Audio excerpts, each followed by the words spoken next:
Students, आज का जो हमारा लेक्चर है इंग्लिश सब्जेक्ट का लेक्चर है। और जिस टॉपिक पर आज हम बात करेंगे वो है क्रिटिकल रीडिंग। क्रिटिकल रीडिंग क्या है, इसको हम क्यों करते हैं, इसको करना क्यों ज़रूरी है, इसके हवाले से आज के लेक्चर में हम बात करेंगे और क्रिटिकल रीडिंग को डिटेल के साथ अंडरस्टैंड करने की कोशिश करेंगे। ठीक है। अच्छा जी, आज के लेक्चर में हम जिन टॉपिक्स को डिस्कस करेंगे तो वो आपको यहाँ पर कंटेंट में दिखाई दे रहा होगा। इसमें हम मंदजैल टॉपिक्स पर बात करेंगे। सबसे पहले हम क्रिटिकल रीडिंग को डिफाइन करेंगे कि क्रिटिकल रीडिंग किसे कहते हैं। ठीक है, क्रिटिकल रीडिंग से क्या मुराद है।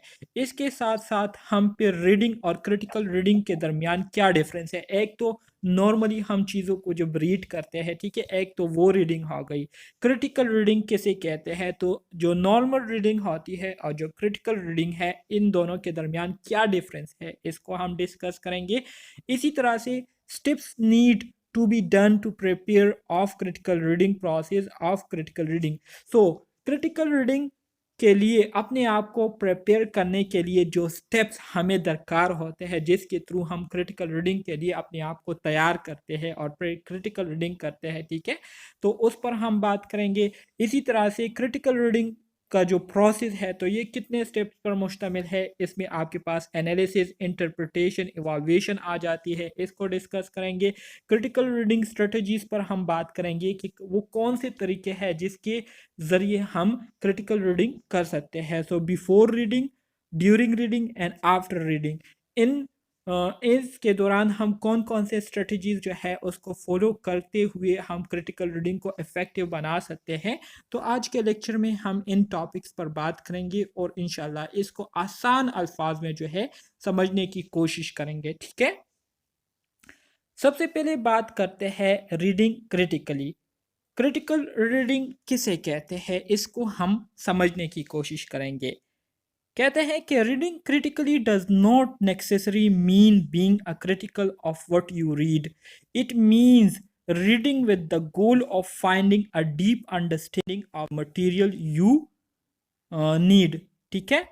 अच्छा जी, यहाँ पर सिंपल अल्फाज में पहले ही पैराग्राफ में आपको बता दिया है कि क्रिटिकल रीडिंग का मतलब ये बिल्कुल नहीं है कि आप जो रीड कर रहे हैं उसको आप बहुत ज़्यादा क्रिटिकल ले, ठीक है, उसके लिए आप बहुत ज़्यादा सीरियस हो। बल्कि क्रिटिकल रीडिंग का मतलब ये है कि आप जो रीडिंग कर रहे हैं, जिस चीज़ को आप रीड कर रहे हैं और जिस मकसद के लिए आप जिस चीज़ को रीड कर रहे हैं, न्यूज़पेपर को रीड कर रहे हैं, बुक को रीड कर रहे हैं, नोट्स को रीड कर रहे हैं, तो वो पर्पस जो है आपका उस रीडिंग के दौरान क्या हो जाए, पूरा हो जाए। तो इस तरह की जो रीडिंग होती है इसको हम क्या कहते हैं, क्रिटिकल रीडिंग कहते हैं।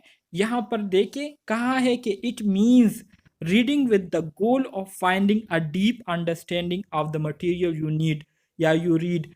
आप जो चीज़ पढ़ रहे हैं, ठीक है, तो पढ़ने के दौरान आप उसको डीपली क्या कर ले, अंडरस्टैंड कर ले। आपका जो पूरा कंसेप्ट है वो उन चीज़ों के हवाले से मुकम्मल तौर पर रीडिंग के दौरान ही क्लियर हो जाए।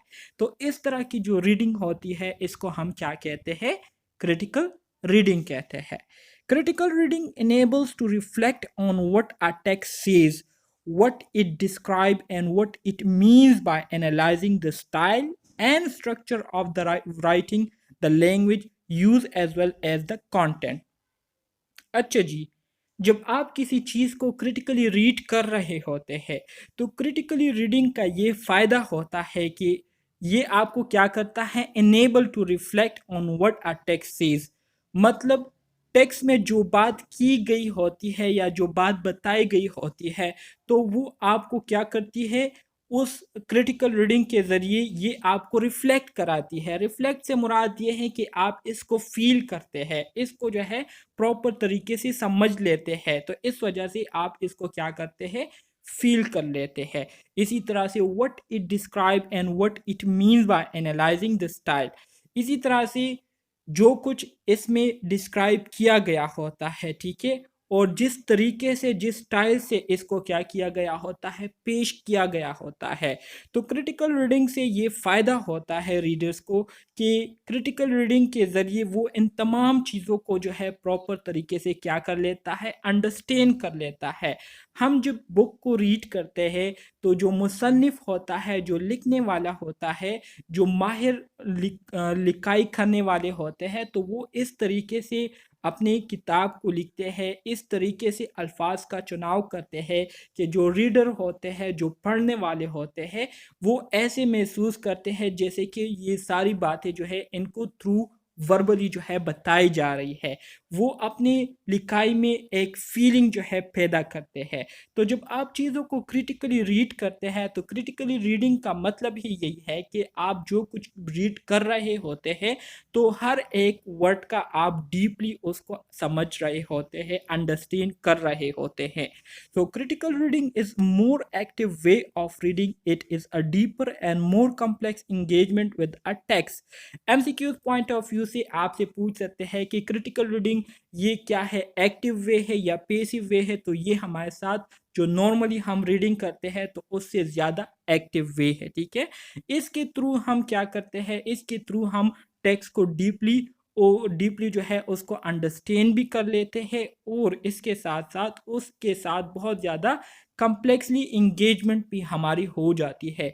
मतलब हमारा पूरा जो ध्यान होता है वो उसी रीडिंग पर ही होती है जब हम क्रिटिकल रीडिंग कर रहे होते हैं। So critical reading is a process of analysing, interpreting and sometime इवॉल्वेटिंग।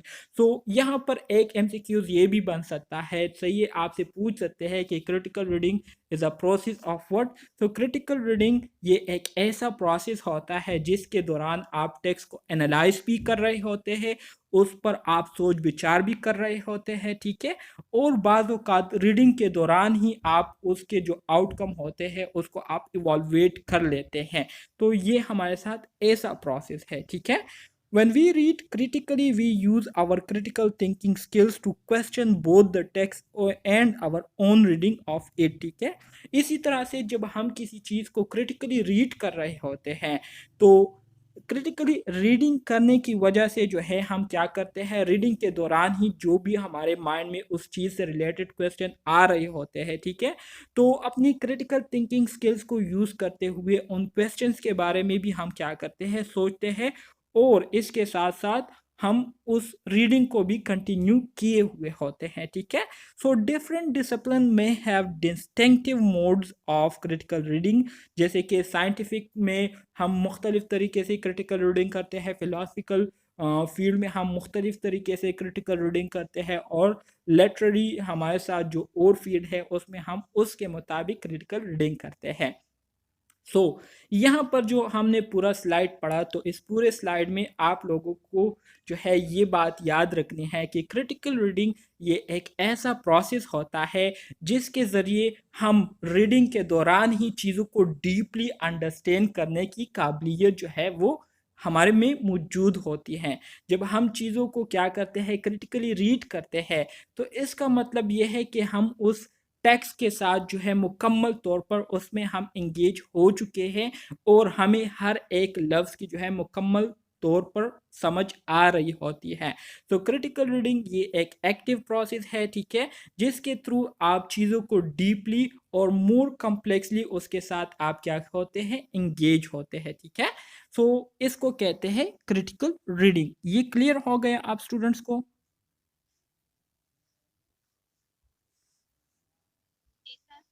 अच्छा जी।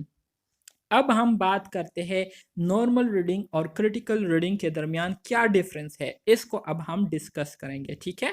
तो सबसे पहले अगर हम देखें रीडिंग के हवाले से, नॉर्मली हम जब चीज़ों को रीड करते हैं तो उसका क्या पर्पज़ होता है और क्रिटिकली जब हम रीडिंग करते हैं तो उसमें क्या होता है। सो नॉर्मली हम जब रीडिंग करते हैं तो किस मकसद के लिए करते हैं, to get a basic grasp of the text, ठीक है। मतलब जो लिखाई की गई होती है तो उन लिखाई का जो बेसिक पर्पस है, ठीक है, उसमें जो हमें इंफॉर्मेशन दी गई होती है सिर्फ उसको जो है हमने क्या करना होता है, समझने की कोशिश करनी होती है। तो नॉर्मली रीडिंग को करने का पर्पस एक ये होता है। दूसरा क्या है, एक्टिविटी, एब्जॉर्बिंग और अंडरस्टैंडिंग। रीडिंग जो है नॉर्मली हम जब रीडिंग करते हैं तो इस मकसद के लिए करते हैं ताकि हम इंफॉर्मेशन को गेन करें और जो पढ़ रहे हैं उसको हम क्या करें, अंडरस्टैंड करें, ठीक है। इसी तरह से नॉर्मल रीडिंग में हमारा फोकस क्या होता है, व्हाट अ टेक्स्ट सेज। हमारा फोकस यही होता है कि टेक्स्ट में जो बात की गई है उस बात को जो है हम समझे। इसी तरह से क्वेश्चन हम कैसे कर सकते हैं, what is the text saying, what information can I get out of it, ठीक है। टेक्स्ट में जो है क्या बात बताई गई है, ठीक है, और इससे जो है मैं कौन सी इंफॉर्मेशन जो है वो हासिल कर सकता हूँ, कैसी इंफॉर्मेशन इससे मुझे मिल सकती है। तो ये नॉर्मल रीडिंग में जो है हमारे माइंड में जो है ये बातें आती है और नॉर्मल रीडिंग जो है हम इस मकसद के लिए करते हैं। Direction with the text taking for granted it is right. अच्छा जी, जब हम रीडिंग करते हैं नॉर्मली, जब हम रीडिंग करते हैं तो रीडिंग में जो कुछ हम पढ़ रहे होते हैं हम सिर्फ उसी को क्या कर रहे होते हैं, फॉलो कर रहे होते हैं। उसमें हम अपनी क्रिटिकल थिंकिंग नहीं करते, उसमें हम किसी किस्म की रीजनिंग, किसी किस्म की सोच विचार, किसी किस्म की एनालिसिस जो है हम नहीं करते। बस जो बात बताई गई होती है उसको हम मानते हुए आगे बढ़ते हैं। इसी तरह से रिस्पॉन्स, रीस्टेटमेंट और समरी। सो क्रिटिक जो नॉर्मली हम रीडिंग करते हैं, ठीक है, तो नॉर्मली रीडिंग करने के बाद हम रिस्पॉन्स कैसे देते हैं, मतलब या तो वो जो बातें हमने पढ़ी होती है तो उसको दोबारा से अपने अल्फाज में लिख लेते हैं या उसका एक खुलासा जो है हम पेश कर लेते हैं। तो नॉर्मली हम जो रीडिंग करते हैं तो नॉर्मल रीडिंग में हम ये सारे काम करते हैं। लेकिन अगर आप क्रिटिकल रीडिंग की बात करें, ठीक है, क्रिटिकल रीडिंग को अगर आप देखें तो क्रिटिकल रीडिंग को करने का पहला जो मकसद होता है वो क्या होता है, to form judgement about how a text work.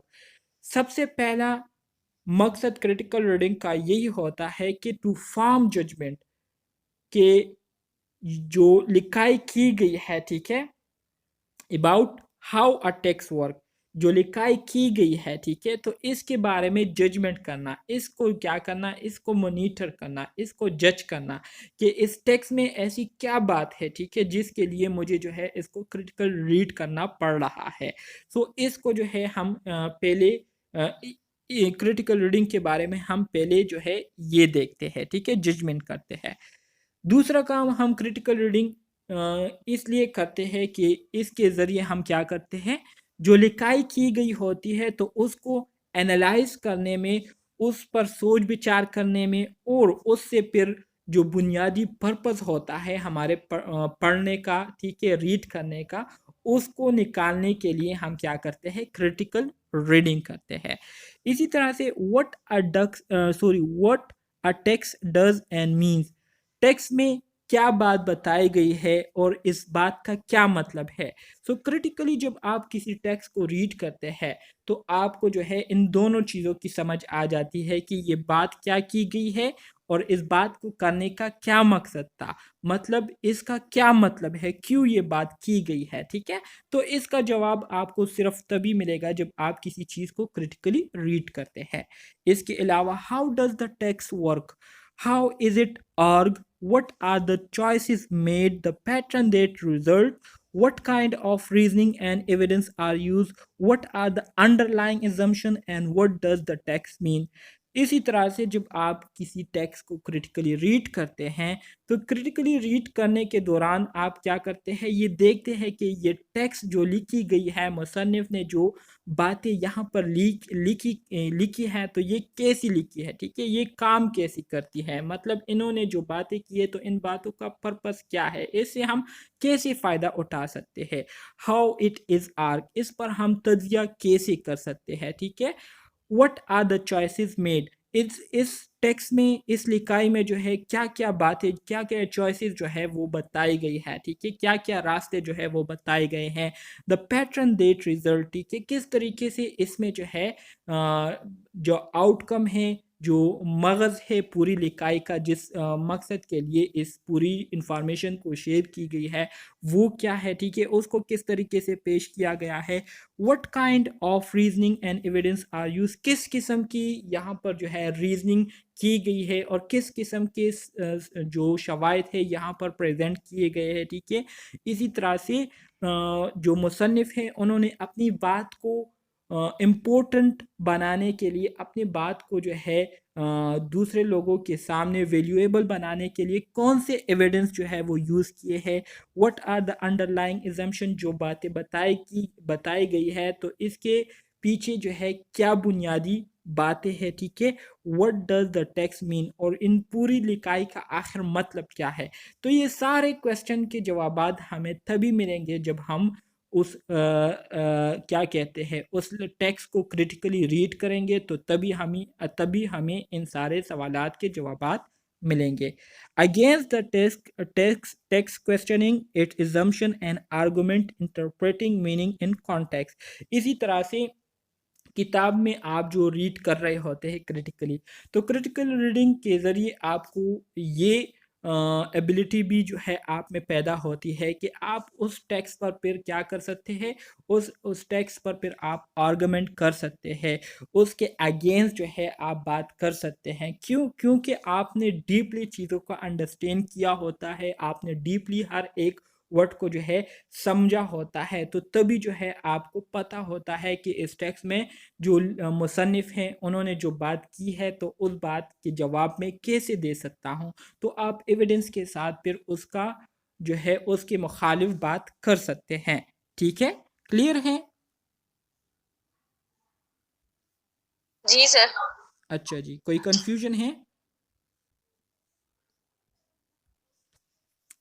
Steps needs to be done to prepare of critical reading.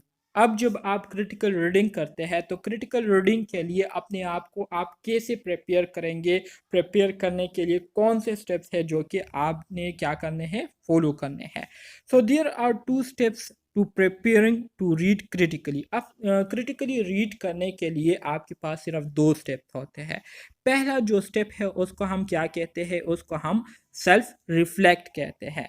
Self reflection किसे कहते हैं? सेल्फ रिफ्लेक्शन से मुराद ये है कि इसमें आप अपने बारे में सोचते हैं, ठीक है। आपने जितने भी एक्सपीरियंसेस किए होते हैं, जितने भी एक्सपीरियंसेस आपने गेन किए होते हैं, और उन एक्सपीरियंसेस से आपने जितनी भी लर्निंग नॉलेज हासिल की होती है, ठीक है, उसके हवाले से जो है आप क्या करते हैं, अपने बारे में सोचो फिक्र करते हैं। तो इस अमल को कहते हैं self reflection. So self reflection में हम क्या करते हैं, what experiences assumption and knowledge and prescriptive do you bring to the text, what biases might you have, are you able to keep an open mind and consider other point of views। ठीक है। सो self reflection में सबसे पहले आप क्या करते हैं, जो भी आपके पास एक्सपीरियंसेस, जितने भी आपके पास जो है उन एक्सपीरियंसेस के हवाले से एजम्पशन होते हैं, ठीक है, मतलब स्टेटमेंट्स होती है, आपके पास नॉलेज होती है, और जितने भी आपके नज़रिए होते हैं, पर्सपेक्टिव से मुराद नज़रिए, ठीक है। तो उसको लेते हुए आप उसको अपने साथ जो है लेते हुए आप इस टेक्स्ट के लिए रेडी है या नहीं, मतलब इस टेक्स्ट को पढ़ने के लिए रेडी है या नहीं।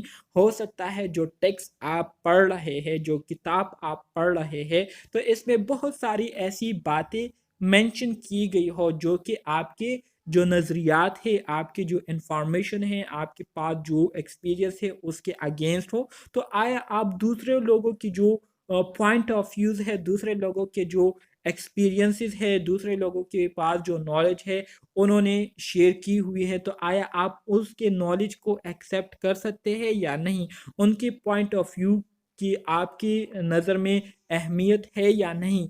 तो ये सारी चीज़ें जो है, इन सारी चीज़ों को आप क्या करते हैं, क्रिटिकल रीडिंग से पहले देखते हैं कि हाँ मेरे में ये एबिलिटीज़ है, तभी मैं जो है क्रिटिकल रीडिंग कर सकता हूँ। अगर आप में ये एबिलिटीज़ ना हो तो आप जो है फिर इसको क्रिटिकली रीड नहीं कर सकते। क्यों? क्योंकि इसमें बहुत सारी ऐसी बातें होंगी, ठीक है, जो कि आपके जो पर्सपेक्टिव होते हैं उसके अगेंस्ट हो सकती है, जिससे आप मुखालफत कर सकते हैं और आप जो है उसको फिर जो है वो पढ़ना नहीं चाहेंगे। तो इसलिए जब भी आप किसी चीज़ को क्रिटिकली पढ़ना चाहते हैं तो इसके लिए ज़रूरी है कि आप मेंटली तौर पर हर तरह की बात के लिए क्या हो, प्रिपेयर हो जाए। इसके साथ साथ रीड टू अंडरस्टैंड दूसरा जो स्टेप होता है वो रीडिंग के साथ साथ आपने हर एक वर्ड को क्या करना होता है, डीपली अंडरस्टैंड करना होता है और अंडरस्टैंड करने की कोशिश करनी होती है। So examine the text and context, who is the author, who is the publisher, where and when was it written and what kind of text is it। ठीक है, जब भी आप कोई बुक क्रिटिकली रीड करना चाहते हैं, ठीक है, या रीड करना आपको जो है वो पढ़ रहा होता है, ठीक है। सो इससे पहले कि आप उसको क्रिटिकली रीड करें, सबसे पहले आपने जो काम करना होता है वो ये करना होता है कि आपने देखना होता है कि जो बुक आप पढ़ने जा रहे हैं तो ये बुक जो है किस चीज़ के हवाले से है, इसके मुसन्निफ कौन है, ऑथर से क्या मुराद है, ऑथर से मुराद मुसन्निफ है। हु इज़ द पब्लिशर, किसने जो है इसको पब्लिश किया हुआ है, कहाँ पर पब्लिश किया था, कब पब्लिश किया था और किस किस्म की इंफॉर्मेशन जो है इस बुक में आपको मिलेंगी। तो सबसे पहले आपने ये देखना है। दूसरा क्या करना है, skim the text, what is the topic, what are the main ideas. फिर आपने स्किमिंग करनी है। स्किमिंग ये वो प्रोसेस होता है जिसमें हम एक शॉर्ट टाइम पीरियड में पूरे बुक का क्या करते हैं, खुलासा देखते हैं कि इस पूरे किताब में किस चीज़ के हवाले से बात हो रही है, किस चीज़ पर जो है इसमें बात होगी, ठीक है। तो इसको कहते हैं स्किमिंग। तीसरा जो काम आपने करना होता है वो है रिजॉल्व कंफ्यूजन। जितने भी कंफ्यूजन होते हैं उसको आपने क्लियर करने की कोशिश करनी है। So look up unfamiliar words और टर्म इन डिक्शनरीज। ऐसे वर्ड जिसके बारे में आपकी माइंड में कोई जो है अंडरस्टैंडिंग नहीं आ रही होती, तो ऐसे अनयूजुअल वर्ड्स को आपने क्या करना है, डिक्शनरी के ज़रिए उसके जो मतलब है, उसके जो मायने हैं, उसको आपने क्या कर लेना है, क्लियर कर देना है। Go over difficult passages to clarify them, ठीक है। और जितने भी डिफ़िकल्ट पैसेजेस होंगे, ठीक है, उसको आपने क्लेरिफाई करना है अपने लिए। जब तक आप उसको मुकम्मल तौर पर क्लियर नहीं करेंगे तब तक आप इस बुक को जो है डीपली अंडरस्टैंड नहीं कर सकते। तो ये दो काम जो है आपने क्या करने होते हैं, क्रिटिकल रीडिंग से पहले करने होते हैं। और ये दो स्टेप वो स्टेप्स है जिसके थ्रू आप मेंटली तौर पर क्रिटिकल रीडिंग के लिए अपने आप को प्रिपेयर करते हैं। अच्छा जी, process of critical reading. Critical reading का हमारे पास जो प्रोसेस है उसके हवाले से अब हम बात करेंगे। To read critically you must think critically. अगर आप चाहते हैं कि आप एक बुक को जो है क्रिटिकली रीड करें तो इसके लिए आपको जो है क्रिटिकली सोचना भी होगा। क्रिटिकल थिंकिंग कैसे कहते हैं, बीइंग अ नर्सिस आप सबको पता है कि जो इमरजेंसी सिचुएशन होते हैं तो वहाँ पर आपने क्या करना होता है, क्रिटिकल थिंकिंग को यूज़ करते हुए पेशेंट को हैंडल करना होता है। मतलब शॉर्ट टाइम पीरियड के अंदर आपने बड़ी बड़ी अचीवमेंट जो है वो करनी होती है, ठीक है। इमरजेंसी जब नाफिस होती हैं तो वहाँ पर स्टाफ के बनिस्बत जो कैजुअल्टीज़ होती है, जो पेशेंट होते हैं उनका रेशो ज़्यादा होता है। सो कम स्टाफ के थ्रू किस तरह से आप ज़्यादा से ज़्यादा पेशेंट को हैंडल कर सकते हैं, तो इसके लिए भी आपको क्रिटिकली सोचना पड़ता है। आपने एक टीम बनाना होता है कि आपने इस तरह के पेशेंट को हैंडल करना है, आपने इस तरह के पेशेंट को हैंडल करना है, आपने इस तरह के पेशेंट को हैंडल करना है। बिल्कुल इसी तरह से अगर आप क्रिटिकली रीड करना चाहते हैं तो इसके लिए ज़रूरी है कि आप में क्रिटिकल थिंकिंग की सलाहियत भी हो, ठीक है। आपने जो है क्रिटिकली सोचना होगा, हर एक चीज़ को जो है डीपली सोचना होगा, ठीक है। हर एक वर्ड पर आपने डीपली क्या करनी होगी, सोच विचार करनी होगी। So this involve analysis, interpretation and evaluation. और जब आप क्रिटिकल थिंकिंग करते हैं तो क्रिटिकल थिंकिंग में आपके पास तीन चीज़ें आती है। सबसे पहले एनालिसिस, मतलब ये है कि हर एक चीज़ का आप जायज़ा लेते हैं। फिर उस पर आप इंटरप्रिटेशन करते हैं, उसको आप समझने की कोशिश करते हैं, उस पर आप सोच विचार करते हैं। जब सोच विचार कर लेते हैं तो आखिर में उससे आपने क्या करना होता है, इवाल्वेट करना है आपने उसको, ठीक है। उससे आपने मतलब निकालना है कि ये बात यहाँ पर की गई है तो इसके पीछे क्या बैकग्राउंड है, ठीक है, इसके पीछे क्या मकसद है, उस मकसद को आपने इवाल्वेशन के थ्रू डिस्क्राइब करना होता है। So each of these processes help you to interact with the text in different ways, highlight important point and examples, taking notes, testing answer to your questions, brainstorming, outline, describing aspect of the text or arguments, reflect on your own reading and thinking, raising objection to the ideas and evidence presented, etc. इसी तरह से जब ये काम आप कर लेते हैं तो हर एक प्रोसेस जो है, जो भी ये अभी मैंने आपको बताए 3 प्रोसेसेस, एनालिसिस, इंटरप्रिटेशन और इवैल्यूएशन, हर एक प्रोसेस जो है ये आपको मदद देती है किस चीज़ में, interact with the text in different way, उस लिकाई को मुख्तलिफ ज़ाविये से देखने की, ठीक है, कि आप क्या करते हैं, जो पढ़ रहे होते हैं उसको आप डिफरेंट एंगल से देखते हैं कि अगर इस एंगल से इस अल्फाज इस जुमले का ये मतलब बनता है तो दूसरे एंगल से इसका क्या मतलब हो सकता है, तीसरे एंगल से इसका क्या मतलब हो सकता है, चौथे एंगल से मुसन्निफ ने इस बुक में जो है ये बात की है तो इसका क्या मतलब हो सकता है। तो मुख्तलिफ पर्सपेक्टिव से जो है आप उस टेक्स्ट को जो है फिर अंडरस्टैंड करने की काबिलियत लग देते हैं।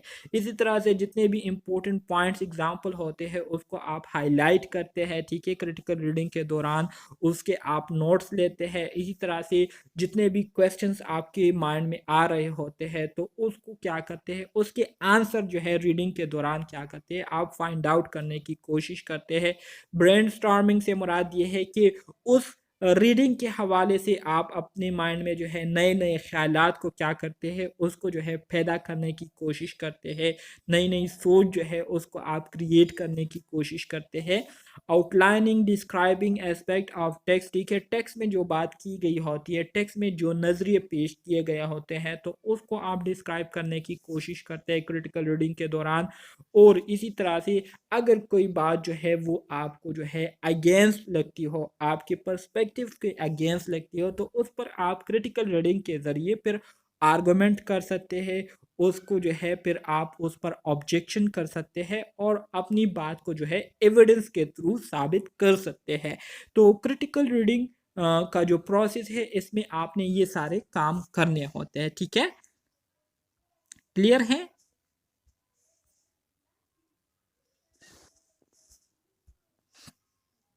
एनालिसिस आस्क, अच्छा जी, analysis ask what are the pattern of the text. Analysis में हमें क्या पता चलता है, टेक्स्ट में जो है टेक्स्ट को किस पैटर्न से लिखा गया है, किस अंदाज में जो है वो बात बताई गई है, तो ये जो है आपको एनालिसिस प्रोसेस के ज़रिए इसका पता चलता है। So analysis means looking at the part of something to detect pattern. it look In looking at these patterns, your critically thinking skills will be engaged in analyzing the arguments the author is making, ठीक है। अच्छा जी, analysis का मतलब क्या है, analysis का मतलब ये है कि क्या करना, looking at the parts of something, किसी चीज़ के आप पार्ट्स को देखते हैं, सेगमेंट्स को देखते हैं, हिस्सों को देखते हैं, इस मकसद के लिए कि इसको किस तरह से अरेंज किया गया है, ठीक है, तो इसको क्या कहते हैं, एनालिसिस कहते हैं। और जब आप एनालिसिस करते हैं तो इस पैटर्न के ज़रिए आप क्या करते हैं, अपने क्रिटिकल थिंकिंग स्किल्स को यूज़ करते हुए आप जो मुसन्निफ ने लिखा होता है तो उसके जो आर्गुमेंट्स होते हैं, ठीक है, तो उसके साथ आप इंगेज्ड हो जाते हैं, उसमें आप इन्वॉल्व हो जाते हैं, ठीक है। इसी तरह से उसको समझने की कोशिश करते हैं कि मुसन्निफ ने अगर ये बात की है तो इस अंदाज में की है, मुसन्निफ के बात करने का अंदाज क्या है, ठीक है, तो उस अंदाज को समझने के लिए हम क्या करते हैं, एनालिसिस करते हैं। व्हाट इज द थीसिस और ओवरऑल थ्योरी, थीसिस क्या है, ओवरऑल थ्योरी क्या है, ठीक है, what are the supporting point that create the arguments, how do they relate to each other and how do they relate to the thesis, ठीक है। इसी तरह से एनालिसिस के ज़रिए हम क्या करते हैं कि what are the supporting points, मतलब मुसन्निफ ने अगर कोई बात की है, अगर कोई स्टेटमेंट दी है, कोई थ्योरी पेश की है, कोई थीसिस जो है उसने पेश की है, तो उस थीसिस को पेश करने के पीछे मुसन्निफ़ ने कौन से आर्गुमेंट्स या कौन से एविडेंस जो है पेश किए हुए हैं जिसके बेस पर मुसन्निफ़ ने ये बात की है। तो इसको जो है हम एनालिसिस के ज़रिए क्या करते हैं, फाइंड आउट करने की कोशिश करते हैं। What are the example use as a evidence for the supporting point, जो पॉइंट्स मुसन्निफ़ ने पेश किए हुए हैं तो उसको सपोर्ट करने के लिए उसको लोगों के सामने एक्सेप्टेबल बनाने के लिए मुसन्निफ़ ने कौन से एग्ज़ाम्पल जो है वो पेश किए हुए हैं, ठीक है, जिसके थ्रू लोग जो है मुसन्निफ़ की बात के साथ एग्री हो जाए। इसको मालूम करने के लिए हम क्या करते हैं, क्रिटिकल रीडिंग के दौरान एनालिसिस करते हैं। How do they relate to the points they support to each other, ठीक है, और किस तरह से ये पॉइंट्स एक दूसरे को सपोर्ट कर रहे हैं, ठीक है। What techniques of persuasion are use, किस तरह के टेक्निक जो है इसमें इन्होंने यूज़ किए हुए हैं। अपील टू इमोशन, आया इमोशनली इन्होंने कोई बात की हुई है या इमोशनल तरीके से इन्होंने जो है एक स्टेटमेंट दी है, या रीज़न के थ्रू इन्होंने एक स्टेटमेंट दी है, या किसी चीज़ की जिम्मेदारी लेते हुए जो है इन्होंने एक बात की हुई है, ठीक है। तो इसको हम देखते हैं एनालिसिस के through. What rhetorical rhetorical strategy are used, that is definition, explanation, description, narration, elaboration, argumentation या इवाल्वेशन।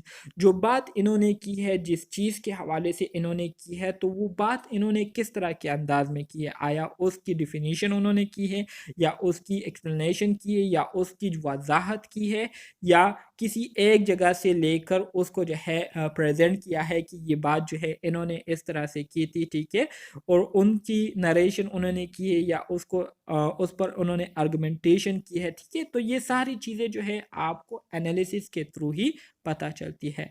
What mode of analysis are use, किस तरह के एनालिसिस मोड को यूज़ किया गया है, इलस्ट्रेशन है, कंपैरिजन कर रहा है, या दो चीज़ों के दरमियान जो है कंट्रास्ट कर रहा है, मतलब फ़र्क कर रहा है, काज एंड इफ़ेक्ट को मालूम करने की कोशिश कर रहा है, प्रोसेस एनालिसिस कर रहा है, क्लासिफिकेशन या डिवीजन कर रहा है, या डिफिनीशन कर रहा है। तो ये सारी चीज़ें आपको किसके ज़रिए मिलती है, एनालिसिस के ज़रिए मिलती है। एनालिसिस जब आप क्रिटिकल रीडिंग के दौरान करते हैं तो एनालिसिस आपको इन सारी चीज़ों के हवाले से क्या करती है, इंफॉर्मेशन देती हैं। जी आसिया जी। तो ये इलस्ट्रेशन क्या है? इलुस्ट्रेशन, इलस्ट्रेशन का मतलब ये है कि आप किस तरह से एनालिसिस को मतलब जो मुसन्निफ ने लिखा होता है, ठीक है, तो इसको आप कैसे इलस्ट्रेट कर रहे हैं। इलस्ट्रेट से मुराद ये है कि इसको आप कैसे माइंड मैपिंग कर रहे हैं, ठीक है, आपके माइंड में इससे रिलेटेड किस तरह के जो क्या कहते हैं मैप्स बन रहे हैं, या पिक्चर्स बन रहे हैं, या ख्यालात आ रहे हैं, इसको कहते हैं इलस्ट्रेशन।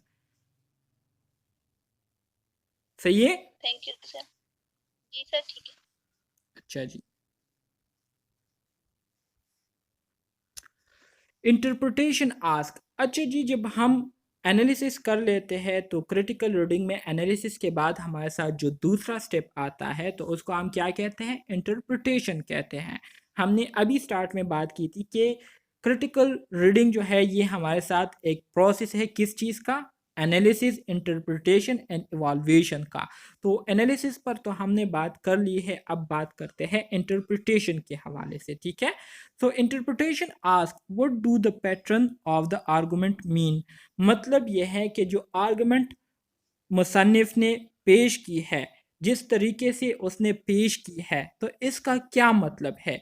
इसको समझने के लिए हम क्या करते हैं, इंटरप्रिटेशन प्रोसेस को यूज करते हैं। क्लियर है।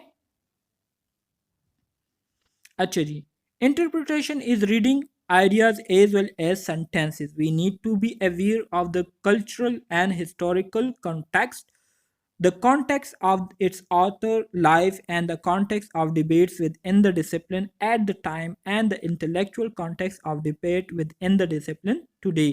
अच्छा जी, जब हम इंटरप्रिटेशन करते हैं तो इंटरप्रिटेशन जो है ये हमारे साथ एक ऐसा प्रोसेस होता है जिसमें हम क्या कर रहे होते हैं, जिसमें हम मुसन्निफ की जो लिखाई है, जो सेंटेंसेस है, उसको भी रीड कर रहे होते हैं, और साथ साथ उसने जो आइडियाज़ पेश किए होते हैं, ठीक है, अपनी लिखाई में, तो उसको भी हम क्या कर रहे होते हैं, इंटरप्रेट कर रहे होते हैं, उसको भी हम समझने की कोशिश कर रहे होते हैं, उस पर हम सोच विचार कर रहे होते हैं।